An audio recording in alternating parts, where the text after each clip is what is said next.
우리 함께 말씀 보도록 하겠습니다. 함께 보실 말씀 요한복음 1장 29절에서 34절 말씀을 우리가 함께 봉독하도록 하겠습니다. 요한복음 1장 29절에서 34절 말씀입니다. 함께 읽습니다. 시작. 이튿날 요한이 예수께서 자기에게 나아오심을 보고 이르되 보라 세상 죄를 지고 가는 하나님의 어린 양이로다. 내가 전에 말하기를 내 뒤에 오는 사람이 있는데 나보다 앞선 것은 그가 나보다 먼저 계심이라 한 것이 이 사람을 가리킴이라.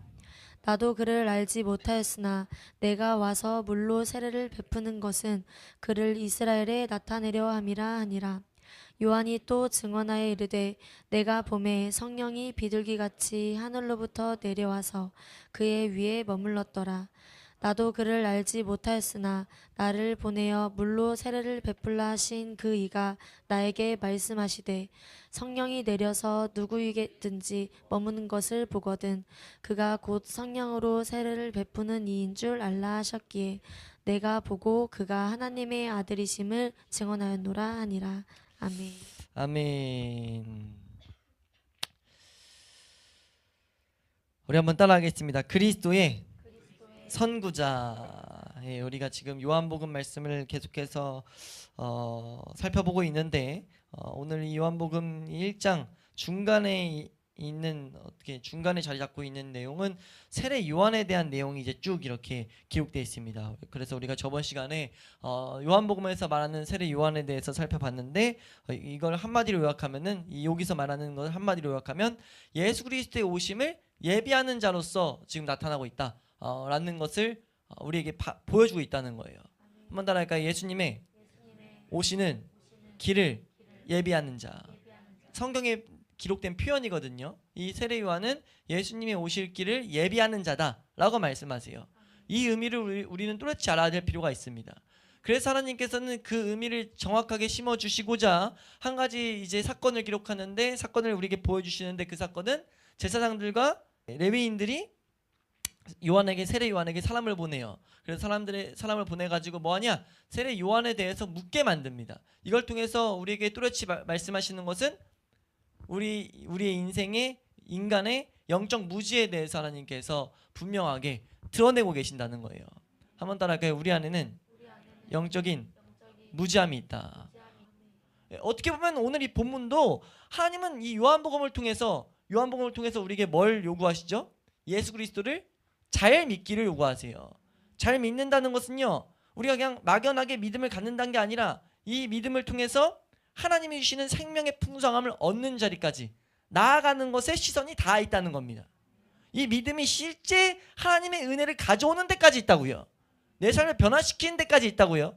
그것을 가르치는 이 성경의 구절을 우리가 보고 있는데 첫 시작은 당연하게 예수 그리스도가 어떤 분인지를 이 요한복음의 시선에서 우리에게 말을 하고 있어요. 그러면서 중간중간 계속 뭘 말했었죠? 사람들이 안 깨달았다는 것을 말했다고요. 예, 그러면서 그 이유를 어떻게 보면 우리에게 밝히는 것과 같다는 거죠. 어떻다는 겁니까? 영적으로 무지하다는 겁니다. 이건 이들만을 지금 말하는 거라고 우리는 착각해서는 안 돼요. 여기 지금 유대 제사장들과 지금 레위인 말한 것은 그 누구보다 하나님의 뜻을 찾아갔던 자들이라고 우리는 이해할 수 있어요. 이건 이런 하나님의 뜻을 가까이 해놓고 이놈들 진짜 나쁜 놈들이네 이렇게 말하라고 주신 게 아니라는 거죠. 이들조차 이랬다면 하물며 하나님, 우리가 레위인보다 우리가 제사장들보다 하나님 말씀으로 살아가려고 노력합니까? 지금도 하나님이 그 흔적을 남겨두시고자 이스라엘 백성을 하나의 어떻게 보면 표본으로 남겨두신 거예요. 얼마나 철저히 말씀을 지켰는지 직접 보라고 말씀하시는 거예요. 우리 그리스도인들에게, 하나님의 은혜를 구하는 자들에게. 육신으로는 단 하나도 하나님 앞에 나아갈 자는 없다는 겁니다. 그리고 또 하나 알아야 될 것은 뭐예요? 거부한다는 거죠. 내가 무지하다는, 거부랑 무지는 계속 같이 가는 거예요. 무지하니까 거부하죠. 예? 거부하니까 또 무지 가운데 빠지게 되고. 그러니까 우리가 은혜의 길은 항상 왜 말씀에 두고 있느냐 했을 때 옳게 알 때 우리가 하나님 앞에 올바로 나아갈 수 있다는 것을 성경이 길로 제시하고 있기 때문입니다. 그리고 그걸 진짜 그 길을 따라, 그 말씀 따라 걸어갔던 많은 믿음의 선배들이 발자취를 남겨놨고요. 이건 진짜다. 하나님 말씀만 따라가는 것이 진짜다 라고 말했다는 거죠. 그 중에 우리에게 말하는 것이 무엇이냐, 지금 우리의 영적 무지를 우리가 알아야 된다는 것을 분명하게 말하고 있다는 겁니다. 우리 요한복음이 우리의 믿음의 길을 지금 분명하게 가르치고 있음을 우리는 발견할 수 있기를 주의 이름으로 축원합니다. 지금 우리의 길의 여정에 필요한 지침들을 분명하게 나타내고 계신다는 거죠. 우리가 이제 오늘 말씀 본문을 보게 되는데 저번 시간에도 잠깐 언급드렸다시피 한 통으로 볼 수 있지만 중간에 나눴어요. 근데 나뉘기도 합니다. 나눌 때 특히 28절을 중심으로 나눌 수 있거든요. 28절이 연결 구절이 되긴 해요. 그래서 28절을 저번 시간에 마치면서 살짝 언급을 드렸는데 다시 한번 우리가 한번 살펴보면 28절 말씀 한번 읽도록 하겠습니다. 28절 시작. 이 일은 요한이 세례 베풀던 곳 요단강 건너편 베다니에서 일어난 일이니라. 아멘. 이 말씀에서 주는 의미를 우리가 살펴봤을 때 이게 앞뒤의 문맥을 우리에게 이어준다는 거죠. 그러니까 앞에는 우리에게 분명히 나타낸 것은 한번 따라할까요? 너희 중에 예수님이 계심을 알지 못한다. 너희가 지금 너희 중에 예수님을 찾는 메시아를 기다리는 너희 가운데 메시아가 왔는데 그거 모르고 있다라는 거죠. 이건 이들만 아니라 누구도요? 모든 하나님을 쫓는 자들에게 이런 현상은 나타나게 될 거라는 거예요. 오늘날도 그러하다는 거죠. 오늘날도 주의 이름을 부르는 수많은 예배, 수많은 집회 가운데 하나님 말씀하신다는 거예요. 하나님의 은혜를 구해서 예수 그리스도의 은혜로만 하나님 앞에 나아가는 것을 안다고 하는 자들이 예수님을 모르는 거예요. 예수님이 지금 예배 가운데 어떤 것을 요구하시는지, 예수님이 어떻게 계신지 모르는 거죠. 우리가 그런 오류, 그런 무지가 우리 가운데 있다는 것을 항상 우리는 새겨놓을 수 있길 소망합니다. 그걸 그래서 여기 28절 말씀의 의미를 살펴봤을 때 이게 나사로가 살았던 베다니가 아니라고 봐야 된다는 것을 말씀드렸어요. 그래서 이것은 사사기 7장에 나오는 바라라는 의미로서 통가의 집이라는 의미를 갖고 있다. 통가는 집. 이거는 이렇게 의미의 집을 이걸 일각에서는 그럴 수 있어요. 이거 꼭 그 지역 아닐 수 있는데 라고 하더라도요. 칼빈은 여기서 뭐라고 하냐면요. 이 바라라는 이름 아니고도 어떤 언급을 했냐면 요단을 가로지르는 통로였기 때문에, 요단 강을 가로지르는 통로란 말이에요. 통로에서 세례를 준 거니까 그 의미로서 통가의 의미를 분명 갖고 있다라는 것을 지적하고 있어요. 그러니까 통가가 꼭 여기서, 그러니까 복되게 성경에 보다 보니까 이 바라라는 명칭이 사사기 7장에 나오고 지역이 비슷해서 우리는 그렇게도 생각을 한 목회자는 했지만 이게 아니고도 다른 각도로 설명할 때도 이게 아니고도 항상 공통적으로 등장하는 게 통가였다는 거죠. 통가. 저번 시간에 여울 이런 표현 한번 드렸었죠. 이 의미를, 통가라는 의미가 왜 계속 부각되느냐라고 했을 때는 지금 여기서 이 스키나 1장에서 말하고 있는 내용이, 이 메시지가 이 통가의 의미를 우리에게 계속해서 보인다는 거예요. 뭐 어떤 것에 대한 통가냐라고 했을 때 죽음입니다. 요단강은 유대인들의 개념에 무조건 죽음, 우리나라에도 황천길, 이렇게 황천강 이런 걸 건넌다 이런 표현하는 것처럼 이 요단강은 죽음을 상징한다고요. 요단강을 건너가는 것을 죽음을 상징하는데, 그러니까 명백하게 죽음의 상징, 요단강 건너편, 그러니까 통가의 집, 이것을 보이면서 뭐 하는 겁니까? 죽음을 건너야 될 필요가 있음을 성경은 우리에게 말하고 있다는 거죠. 제대로 믿기 위해서 반드시 선제돼야 될 게 뭐냐면요, 우리는 죽음을 통과해야 됩니다. 이 죽음에 대해서 정확하게 직시해야 된다는 거예요. 이제 오늘 본문에서 이거를, 지금 이 내용을 구체적으로 펼치는 게 사실 오늘 본문입니다. 우리 29절 말씀 보시면요, 29절 말씀 함께 읽습니다. 시작. 이튿날 요한이 예수께서 자기에게 나아오심을 보고 이르되 보라 세상 죄를 지고 가는 하나님의 어린 양이로다. 지금 여기서 말씀합니다. 하나님께서 뭐라고 말하게 하느냐, 요한이 말해요. 세례 요한이 예수님께서 나오심을 보고 말하는데 봐라! 라고 하면서, 이거 봐라는 단어는 항상 이렇게 강조점을 주고 있어요. 봐라! 하면서 뭔가 강조를 주는데 무엇이 알아 했을 때 세상 죄를 지고 가는 하나님의 어린 양이다 라고 말해요. 이걸 우리는 여기서 하나님이 말하고자 하는 것을 우리는 정확하게, 분명히 너무 명백하게 드러나 있기 때문에 정확하게 붙잡아야 돼요. 왜 명백하게 드러나냐면요, 지금 이 구절 전까지 계속 예수 그리스도를 어떻게 설명했습니까? 정말 영광을 가득 가지고 계신 분으로 계속해서 설명했어요. 하나님과 함께 계신 말씀이라고 설명했다고요. 이 세상을 비추는 빛이라고 설명했어요.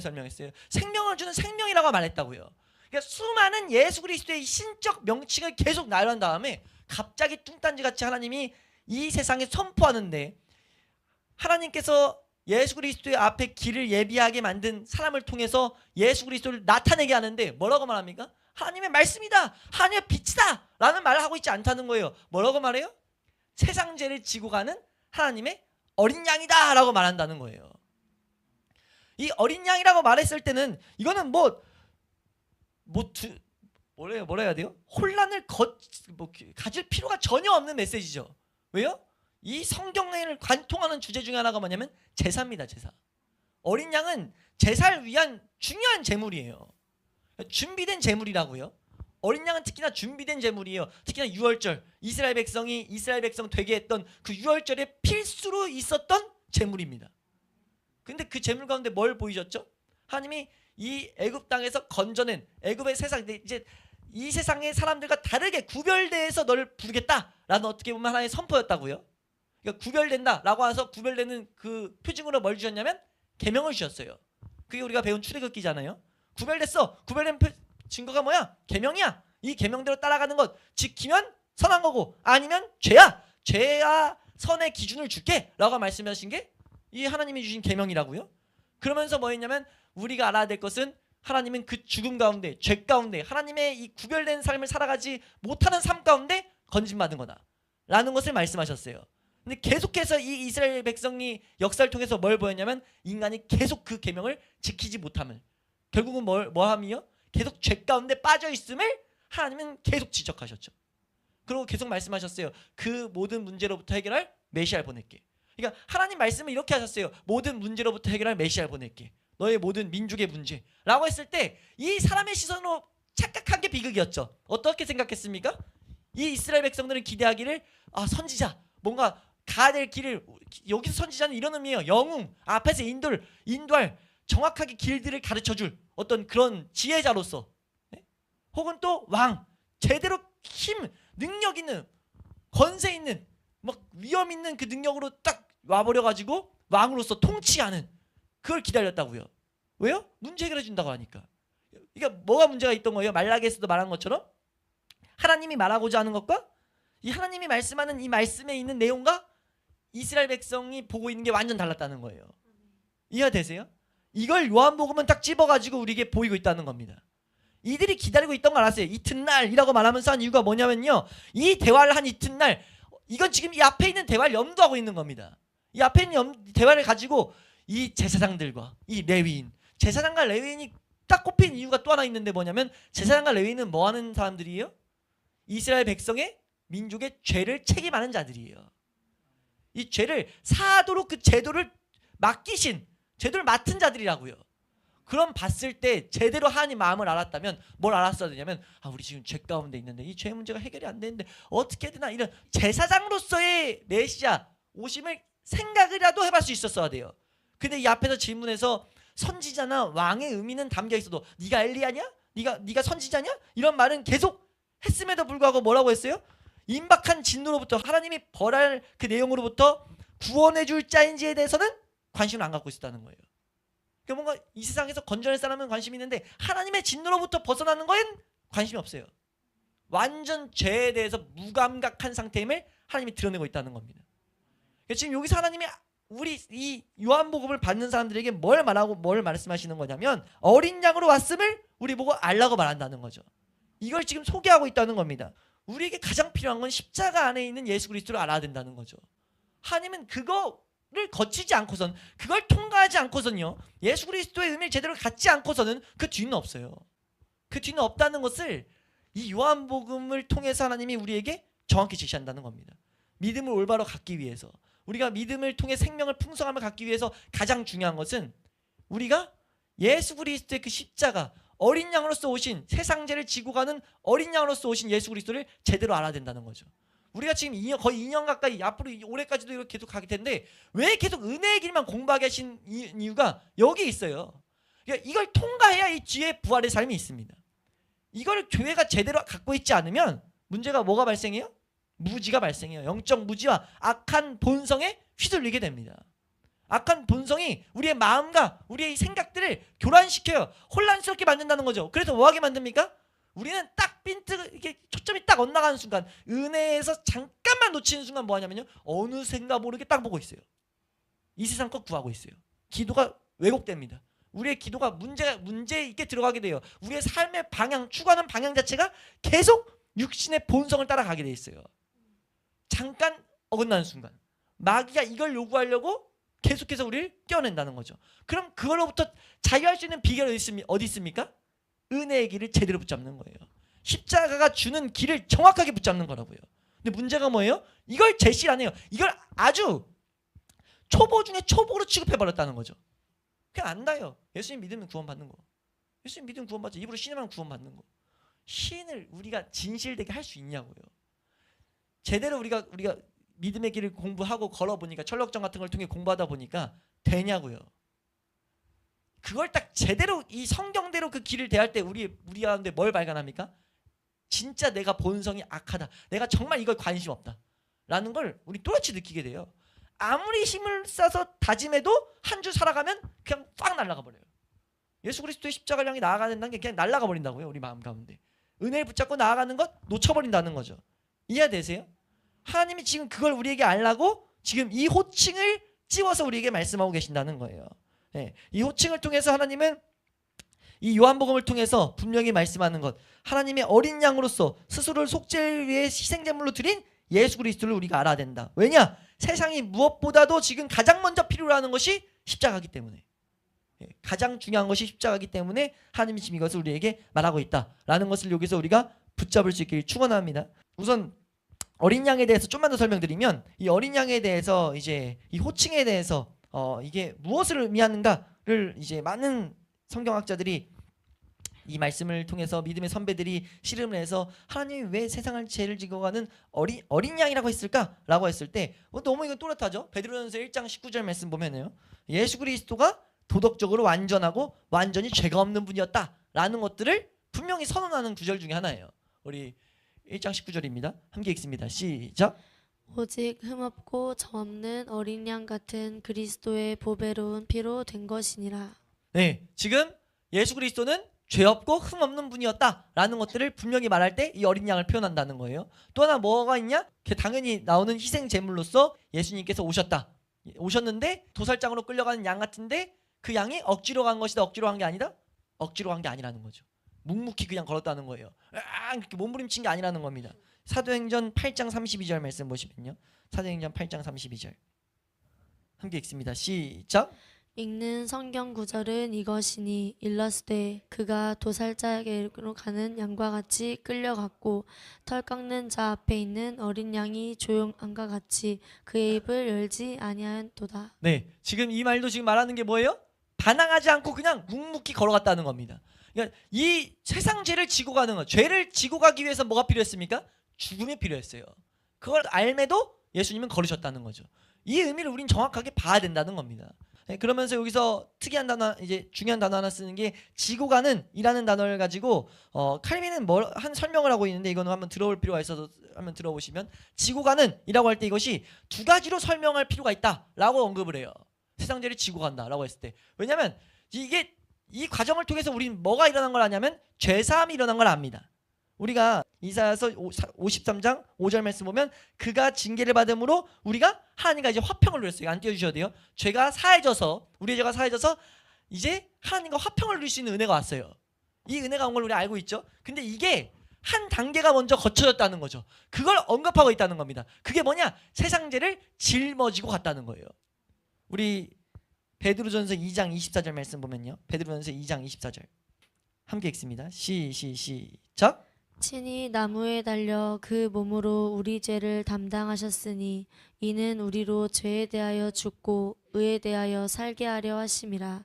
그가 채찍에 맞음으로 너희는 나음을 얻었나니. 그 몸으로 우리 죄를 담당하셨다. 이게 지금 진다 이 의미거든요. 담당하셨다. 이게 무슨 말이에요? 우리의 죄를 예수 그리스도가 지시어서 사해졌다는 거죠. 두 가지 단계라고 우리는 볼 수 있다는 겁니다. 지금 뭐냐? 예수 그리스도께서 우리 죄를 지심으로 우리를 용서하게 됐다. 이 개념이 왜 중요하냐면 예수 그리스도가 우리 죄를 다 지고 갔다는 거예요 지금. 그래서 용서가 됐다는 거죠. 이게 우리에게 중요한 이유는 뭐냐면요, 우리가 이걸 제대로 이해할 때 우리가 비록 죄가 우리 가운데 계속 거하고 있지만 하나님의 판단 안에서는 아무것도 아니라는 거죠.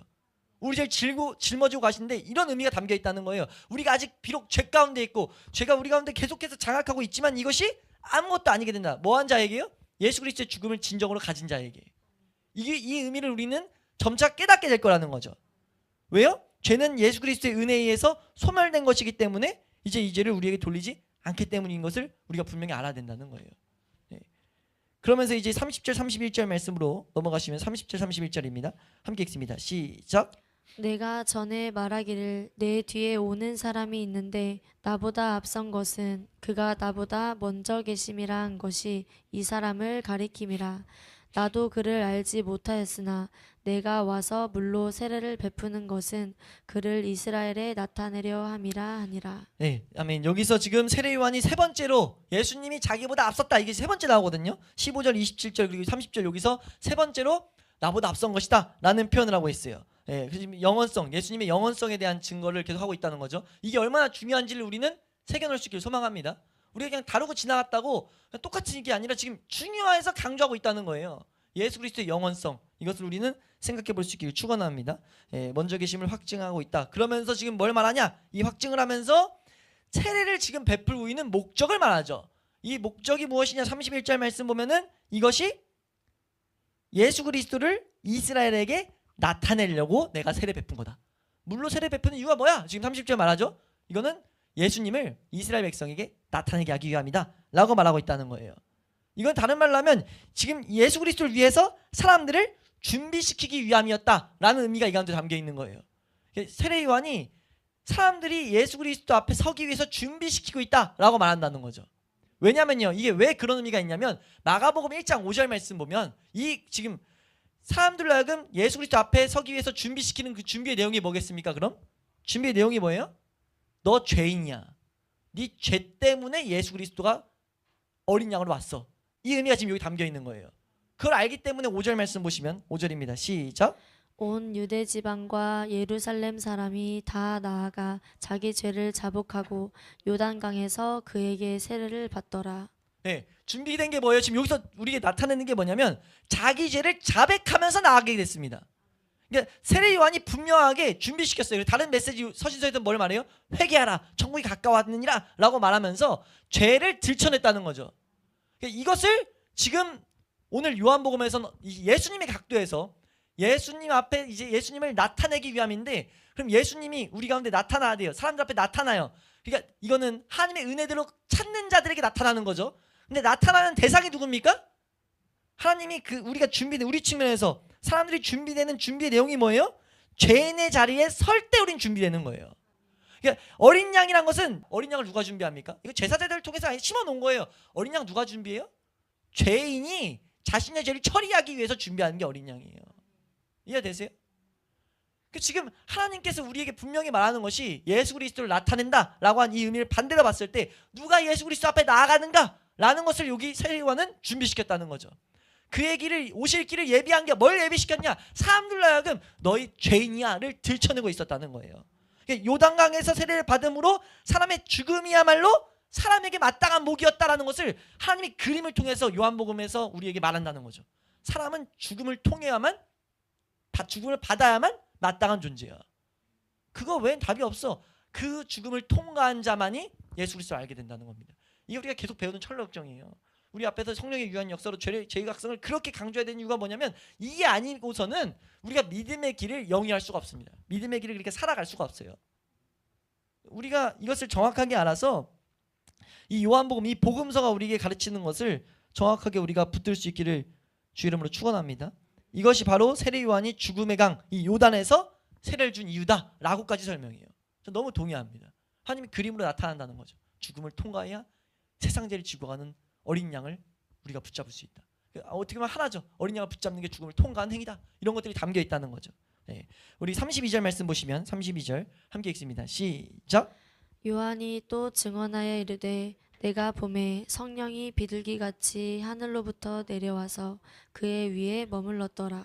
네, 지금 이거는 여러 사복음서에 다 등장하는 내용인데, 마태복음 같은 데 보면은 아들에 대한 하나님이 기뻐하시는 그런 마음을 증언하실 때 지금 이렇게 이제 이 장면이 언급되는 거예요. 근데 여기서 지금 요한복음에서 나타내는 것은, 이건 공통된 하나의 그 해석을 설명드리면 예수님의 성품을 나타내고 있다라고 말해요. 왜냐하면 성경에서 이건 의도적이라고 볼 수 있습니다. 비둘기를 사랑과 슬픔의 새로 이렇게 언급해요. 사랑의 새로 언급되는 구절이 아가서에 나오는데요. 아가서 2장 14절 말씀 보면요.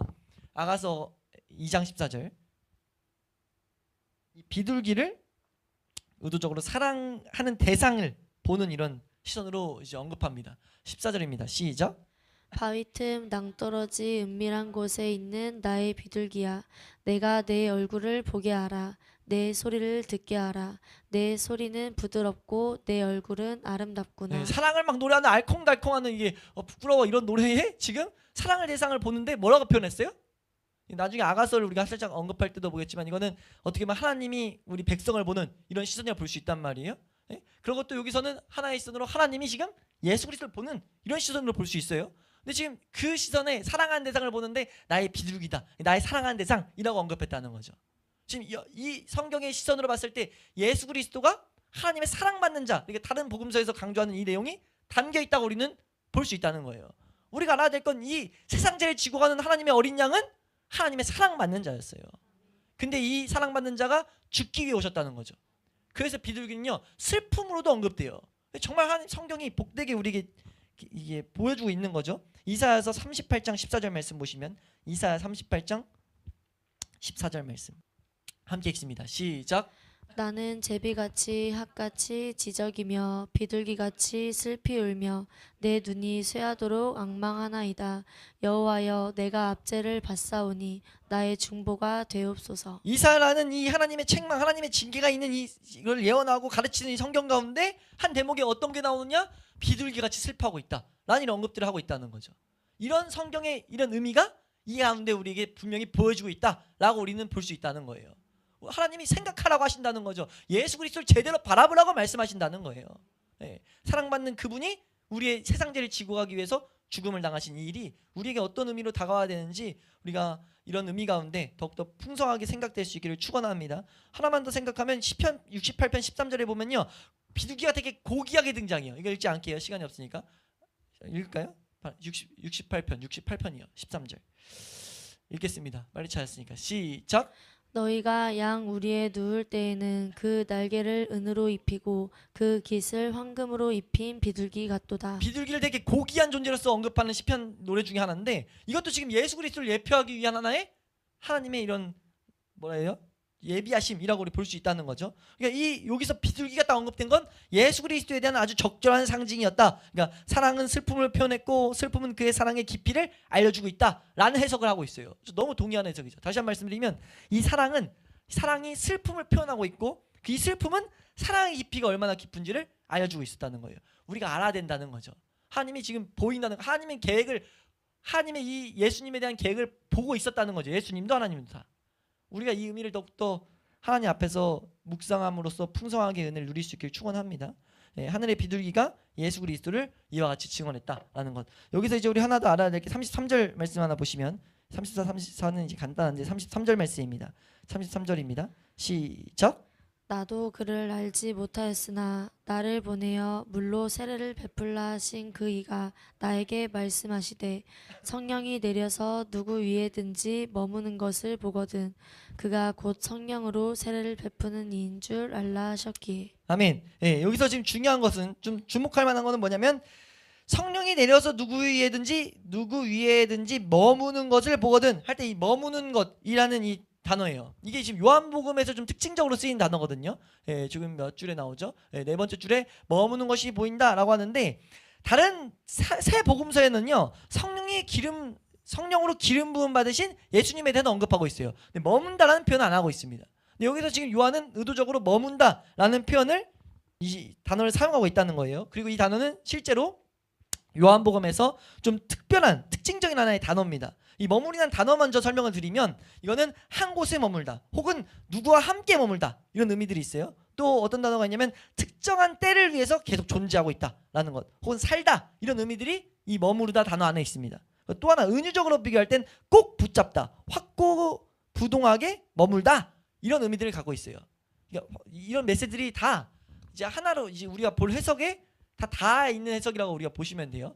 뭘 볼 수 있냐면 요한복음이 그러면 특징적으로 뭘 쓰고 있냐면 지금 이거는 하나님과의 교제 혹은 우리가 하나님과 교제하는 그 교제를 나타낼 때 교제에서 오는 은혜를 나타낼 때 교제에서 오는 능력을 나타낼 때 이 단어가 쓰입니다.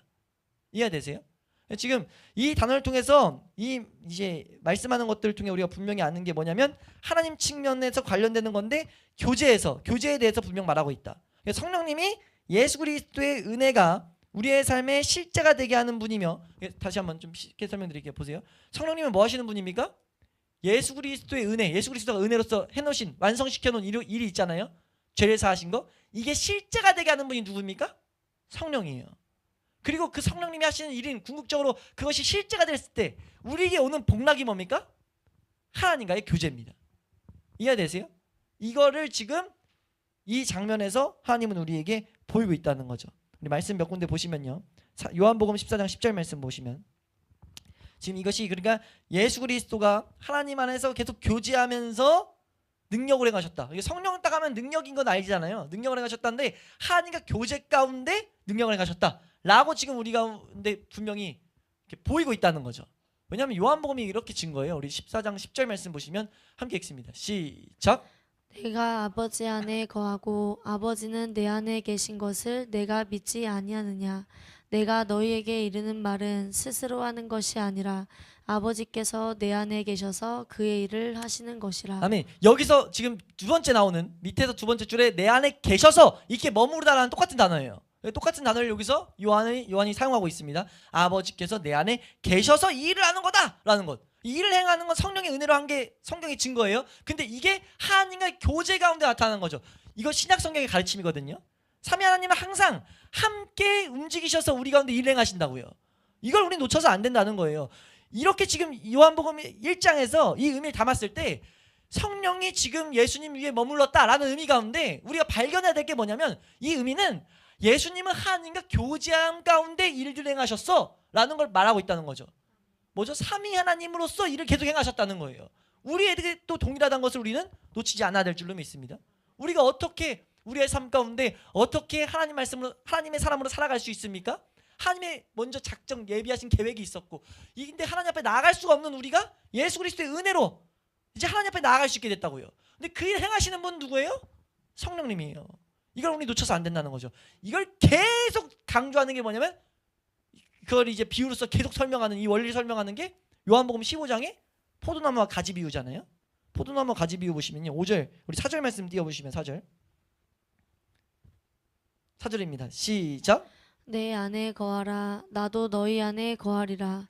여기서 지금 거하라 라는 단어가 머무르다 단어예요. 지금 여기 1장에서 쓰였던 머무르다 단어 거하라 라는 단어, 그리고 여기서 또 4절 말씀에 붙어있지 아니하면 했을 때 붙어있지, 이것이 머무르지 이거예요.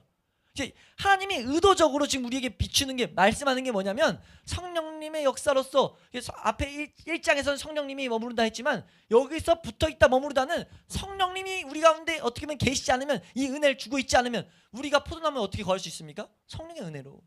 이걸 계속해서 성경은 우리에게 보이고 있다는 거죠. 사절에 계속 나오는데요. 여기 붙어있지 이게 4번 쓰여요 단어가. 이 사전에만 머무르다 그리고 5절 말씀에도 5절 말씀 띄워주시면 그가 내 안에 내가 그 안에 거하면, 이 거하면이 머무르다예요. 6절 말씀에 사람이 내 안에 거하면, 이것도 머무르다예요. 머무르다는 단어로 쓰고 있다는 거죠. 7절 말씀도 너희가 내 안에 거하고, 이거 머무르다입니다. 이 뒤에 있는 말이 너희 안에 거하면, 이것도 지금 머무르다예요. 9절 말씀에 사랑 안에 거하라 라고 할 때 여기서 거하라라는 단어가 대부분 지금 머무르다라고 쓰여 있다는 거죠. 하나님이 이걸 성경을 연구한 자들이 요한복음의 특징이 여러 가지가 있는데, 왜냐하면 요한복음이라는 성경은 너무 감사하게 하나님을 사랑하는 자들을 통해서 정말 많이 연구된 책이에요. 왜냐하면 요한복음만큼 시작할 때 말씀드렸잖아요. 예수 그리스도를 영적으로 설명하는, 하나님의 아들로서 설명하는 거 딱 봐도 복되잖아요. 그래서 수많은 연구가 진행됐는데 그 중에 단어들에 대한 연구, 제가 요한복음 성경을 이곳저곳에도 좀 공부를 많이 여러 번 기회가 돼서 했는데 다각도로 정말 많이 했어요. 전 천주교 책도 어떻게 하다 접하거든요. 교부들이 연구했던 그 책. 근데 정말 복되게 우리가 신앙생활에 유익이 될 만한 메시지들이 정말 많이 있어요. 근데 그 중에 하나가 지금 이런 단어의 접근이거든요. 이게 그러니까 이 말씀을 드린 이유는 그냥 다짜고짜 이걸 똑같으니까 그런 의미다라고 말하는 게 아니라는 거죠. 잠깐 말씀드렸죠. 이 머무르다라는 단어가 이 요한복음에서 특징적으로 사용되고 있다는 거예요. 지금 의도적으로 사용되고 있다는 겁니다. 하나님이 우리에게 말씀하고 계신다는 거죠. 우리가 그것을 정확하게 알 수 있기를 주의 이름으로 축원합니다. 그러니까 지금 이건 뭐냐? 예수님께서 성령으로 세례를 베푸셨잖아요. 이 뒤에 그래서 말씀하시잖아요. 오늘 말씀에 이제 뭐라고 말씀했죠? 33절 말씀은 그가 곧 성령으로 세례를 베푸는 이인 줄 알라라고 하는 이 말씀이 뭐냐면 예수님은 성령으로 세례 베푸는 분이다 라고 한 건 뭐예요? 예수님께서 우리 모든 사람들, 이 세상 인류로 하여금 하나님과 교제를 할 수 있게 하신 유일한 분이다. 그걸 지금 1장에서부터 말하고 있다는 거죠. 성령님이 아니고서는 우리는 하나님을 제대로 깨달을 수도 없고 영적으로 이해할 수도 없고 우리가 하나님 앞에 나아갈 힘도 공급받을 수 없는데 그 일을 예수 그리스도가 행하셨다라는 건 마치 요한복음 14장 6절 말씀처럼 내가 곧 길이요 진리요 생명이다 라고 한 그 말의 다른 모습이라는 겁니다. 우리 신앙생활에 이거 놓쳐서 안 된다는 거예요. 모든 신앙의 걸음엔 예수 그리스도를 통과하지 않으면 안 된다는 겁니다. 그 통과의 1번이 뭐예요? 죄에 대한 각성이에요. 우리가 지금 우리 은혜의 길을 공부할 때 가장 1번이 뭡니까? 우린 계속 우리의 힘으로는 불가능이다. 이걸 정확하게 깨달으라는 거 아닙니까? 이거를 성경은 계속 강조했다는 거예요. 우리 지금 이 본문에서 우리에게 말하는 것은 예수 그리스도를 통해서만이 하나님 앞에 갈 수 있다는 것을, 이 길을 우리는 절대 놓쳐서는 안 된다는 거죠. 이 통과의 의미를 제대로 알라는 겁니다. 그러면서 34절 말씀에 뭐라고 말합니까? 내가 보고 그가 하나님의 아들이심을 증언하였다라고 하면서 지금 이 34절의 한 대목이 또 끝나게 됩니다. 그러니까 이거에 대해서 이제 뭐 7가지로 뭐 증언했다라고 하는데 그것까지는 자세히 우리가 다뤘던 내용이니까 보지 않겠지만 우리가 분명히 알아야 될 것은 무엇이냐면 이 은혜의 길에서 이 복된 하나님 앞에 나아갈 수 있는 오직 유일한 길에서 우리는 계속해서 벗어나고자 하는 본성이 있고 무지하게 된다는 겁니다. 그래서 하나님이 그렇지 않도록 이 복음서를 통해 가지고 우리에게 밝히 보이신 이 길을, 이 은혜를 우리가 잘 새겨놓음으로써 우리가 이 세상에서 이 믿음의 길을 올바로 걸을 수 있기를 주의 이름으로 축원합니다. 성경이 분명하게 우리에게 믿음의 길을 이렇게 가르치고 있다는 거, 이 길의 여정에 필요한 지침들을 우리가 마음에 잘 새겨놓아서 우리가 돌아보는 한 주의 삶을 돌아볼 때 수많은 넘어짐들이 있었잖아요. 수많은 우리 실수들을 비춰보면서 말씀에 비추면 바로 뭘 놓쳤는지 보게 하신다는 거죠. 그럼 우리는 뭐 하면 됩니까? 이것이 내 본성 때문이었다는 것을 자백하면서 하나님 내가 더욱더 은혜로만 걷게 해달라는, 은혜 가운데 예수 그리스도를 붙들고 걸어가게 해달라는 이 방향 설정을 해나갈 때 우리 가운데 우리가 당연히 오늘 말씀에 안 다뤘지만 말씀을 대한 사모함과 말씀을 향한 지식을 강구하는 그런 마음들을 통해서 우리가 하나님이 예비하신 길, 그런 예비하신 그 은혜의 걸음들을 하게 될 줄로 믿습니다.